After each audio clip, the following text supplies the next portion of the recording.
नमस्कार दोस्तों। तो आज के इस विश्लेषण में हम एक ऐसी चीज पर बात करने वाले हैं जो शायद आपको थोड़ा सोचने पर मजबूर कर दे। हम बिब्लिकल कॉस्मोलॉजी यानी सोर्स टेक्स्ट के मुताबिक सृष्टि की संरचना का एक थियोलॉजिकल लेक्चर की तरह अध्ययन करेंगे। हम में से ज्यादातर लोग सोचते हैं कि स्वर्ग बस एक ही जगह है, लेकिन आज के टेक्स्ट के मुताबिक ये एक्चुअली एक के ऊपर एक कई लेयर्स या परतों में बटा हुआ है। तो चलिए देखते हैं कि ये कैसे काम करता है। ओके, तो जल्दी से देख लेते हैं कि आज इस सफ़र में हम क्या क्या कवर करने वाले हैं। सबसे पहले हम इस बिब्लिकल कॉस्मोलॉजी को डिफाइन करेंगे, फिर हम एक एक करके इन तीनों हेवेंस को एक्सप्लोर करेंगे। उसके बाद बियॉन्ड दिस वर्ल्ड एक एक्चुअल केस स्टडी की झलक देखेंगे और अंत में समझेंगे सृष्टिकर्ता की उस बाउंडलेस ऑमनी प्रेजेंस को। एक तरह से हम इस कॉस्मोलॉजी की बिल्डिंग में ग्राउंड फ्लोर से टॉप फ्लोर तक जाएंगे। तो शुरू करते हैं हमारे पहले हिस्से से, डिफाइनिंग बिब्लिकल कॉस्मोलॉजी। अब देखिए, यहाँ सबसे इंटरेस्टिंग पॉइंट जो निकल कर आता है वो ये है कि सोर्स में हेवन शब्द का इस्तेमाल सिंगुलर नहीं बल्कि प्लूरल यानी बहुवचन में किया गया है। इसका मतलब समझ रहे हैं आप? इस टेक्स्ट के हिसाब से हेवन कोई एक सिंगल एक जैसी पैराडाइज वाली जगह नहीं है, बल्कि ये ईश्वर द्वारा बनाए गए अलग अलग डिस्टिंक्ट क्षेत्र हैं। इससे आप एक मैसिव मल्टी लेवल स्ट्रक्चर की तरह इमेजिन कर सकते हैं, जहां हर लेवल का अपना एक अलग मकसद है। और इस पूरे कॉन्सेप्ट का जो कोर आधार है वो हमें साम 8:3 में मिलता है। ये verse directly heavens word use करता है।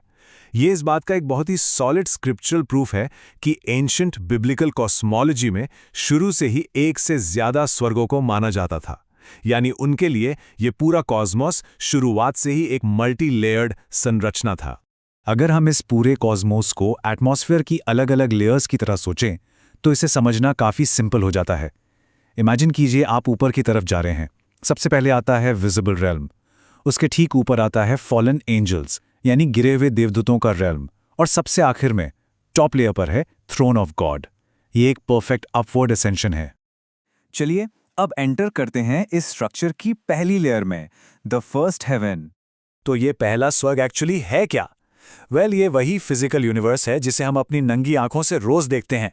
आपका सूरज, चांद और रात में टिमटिमाते हुए तारे, ये सब इसी का हिस्सा हैं। बेसिक टर्म्स में कहें तो ये सिंपली हमारे आसमान का वो ऑब्जर्वेबल हिस्सा है जो धरती के ठीक ऊपर मौजूद है। जेनेसिस 15:5 इस चीज को ब्रिलियंटली इलिस्ट्रेट करता है। ध्यान दीजिए, यहां तारों को गिनने की बात हो रही है। ये वर्ड्स कंप्लीटली क्लियर कर देता है कि जो पहला स्वर्ग है वो एक प्योरली फिजिकल और विजिबल स्पेस है।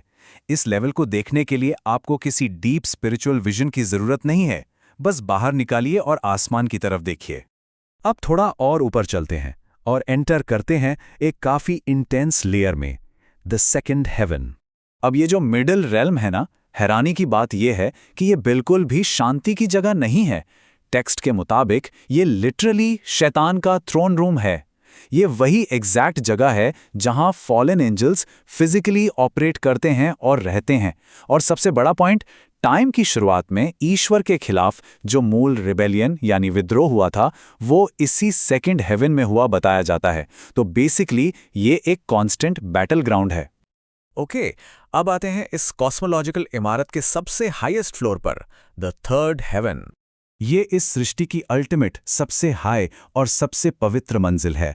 वैसे स्क्रिप्चरल रेफरेंसेस की बात करें तो 2 कोरिंथियंस 12:2 में एक शख्स का जिक्र आता है जिसे इसी थर्ड हेवन तक उठा लिया गया था।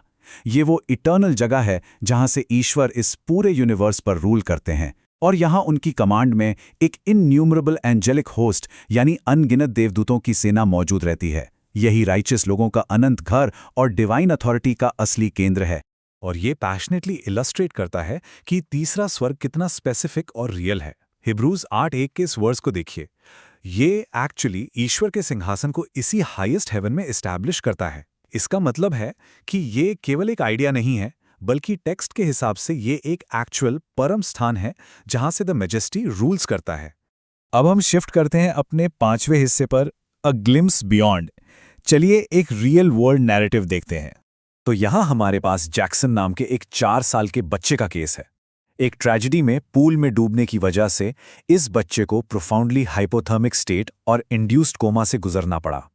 लेकिन जब उसने रिकवर किया तो उसके पास आफ्टर लाइफ यानी मृत्यु के बाद के अनुभव की कुछ बेहद विविध यादें थीं। अब ध्यान दीजिएगा, हम यहाँ किसी चमत्कार या सुपरनैचुरल क्लेम को इंडोर्स नहीं कर रहे हैं। हम इसे परफेक्टली एक एम्पेरिकल केस स्टडी या एक डेटा पॉइंट की तरह इम्पार्शली एनालाइज करेंगे।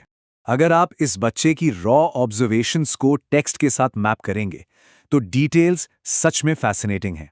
जब जैक्सन ने अपने अनुभव में बिग हाउसेस का जिक्र किया तो वो सीधा जॉन 14:2 के मैनी मैंशंस वाले डिस्क्रिप्शन से मैच करता है। उसने शाइनी येलो स्ट्रीट्स की बात की। रेवलेशन 21 में ठीक यही प्योर गोल्ड की स्ट्रीट्स का मेंशन है।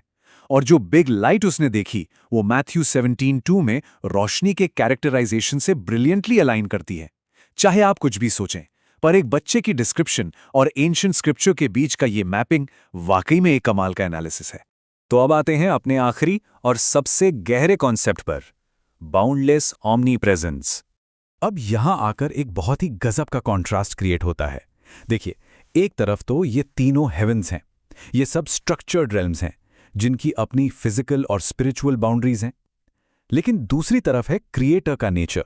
वो कंप्लीटली ऑमनी प्रेजेंट और ऑमनीपोटेंट है, जिसका मतलब है कि उनका अधिकार इन सभी लेयर्स पर समान रूप से है। वो किसी एक स्पेसिफिक हेवन या किसी एक फ्लोर तक लिमिटेड या कन्फाइन नहीं किए जा सकते। तो इस पूरे डिस्कशन का जो एब्सोल्यूट क्रूशियल पॉइंट निकल कर आता है वो आपको 1 किंग्स 8:27 में मिलेगा। वर्स कहता है, heaven and the heaven of heavens cannot contain you. इसका सिंपल और डायरेक्ट मतलब यह है दोस्तों कि यूनिवर्स की चाहे कोई भी फिजिकल या स्पिरिचुअल आर्किटेक्चर क्यों ना हो, क्रिएटर उसमें सिमट कर नहीं रह सकता। वो एक ऐसी डिवाइन रियलिटी है जो इन सभी परतों को ओवरलैप करते हुए लगातार हर जगह मौजूद है। और इस सब के बाद आखिरी सवाल जो उठता है वो ये है कि अगर स्वर्ग की सबसे हाईएस्ट लेयर, वो थर्ड हेवन भी उस सृष्टिकर्ता को पूरी तरह से कंटेन नहीं कर सकती, तो इन लेयर्स में बटी हुई कॉस्मोलॉजी का ये मॉडल उस टिपिकल ट्रेडिशनल सोच को कैसे बदल देता है कि दिव्यता या डिवाइन एग्जैक्टली कहाँ बसती है।